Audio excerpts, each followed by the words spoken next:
আসসালামু আলাইকুম। আমি ফারজানাস কিচেন অ্যান্ড ডেলি ব্লগে আপনাদের জানাই স্বাগতম। সবাইকে জানাই ঈদ মোবারক। আশা করি সবাই সবার পরিবার নিয়ে কুরবানির দিন ভালোভাবে কাটিয়েছো। আলহামদুলিল্লাহ, আমি আমার পরিবার নিয়ে কুরবানির দিন সুন্দরভাবে কাটালাম। এখানে আমার শাশুড়ি মা হাতে মাখা কুরবানির গরুর তবরক রান্না করেছিল। মশলাপত্র, তারপরে পেঁয়াজ, আদা, রসুন, নারকেল বাদাম বাটা, সরষের তেল সব কিছু দিয়ে ভালোভাবে মেখে রান্না করা হয়েছিল। মাশাআল্লাহ, অনেক মজা হয়েছিল। আমার শাশুড়ি মায়ের হাতের রান্না এমনিতে অনেক মজা হয়। ভালোভাবে মেখে মাটির চুলায় বসিয়ে দিয়েছি। তারপরে এগুলা পাড়া প্রতিবেশী আত্মীয় স্বজন সবাইকে দিয়েছিলাম।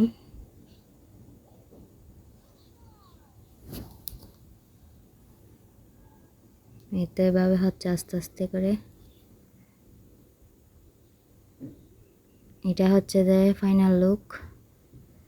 কেমন হয়েছে জানাবেন কিন্তু। আর আপনাদের কোরবানির দিন কেমন কাটলো জানি সবার ব্যস্ততার মাঝে সময়গুলো পার হয়েছে। এরপর এখানে আমরা কোরবানির আগের দিন চালের রুটি বানিয়েছিলাম। এখানে চুলায় খামি ধরা হয়েছিল। ভালোভাবে খামিগুলা হয়ে আসলে আমরা একটা থালিতে ঢেলে নিলাম। এরপর এখন খামিগুলো ভালোভাবে মলতে হবে। এরপর রুটি বানিয়ে নিলাম।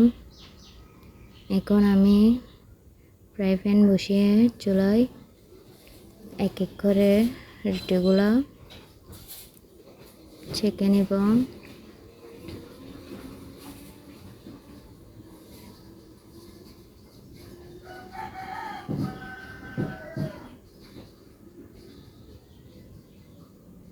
আমার ভালো লাগা থেকে আমার ভিডিওটি আপনাদের মাঝে শেয়ার করছি।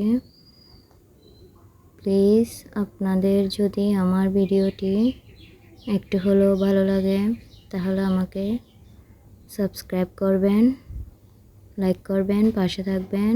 আর যারা আমাকে অলরেডি সাবস্ক্রাইব করেছেন তাদেরকে জানাই অসংখ্য ধন্যবাদ। এভাবে আমার পাশে থাকবেন আশা করি। আজ এই পর্যন্ত।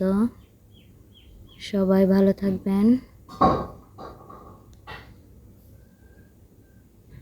আসসালামু আলাইকুম। আল্লাহ হাফেজ।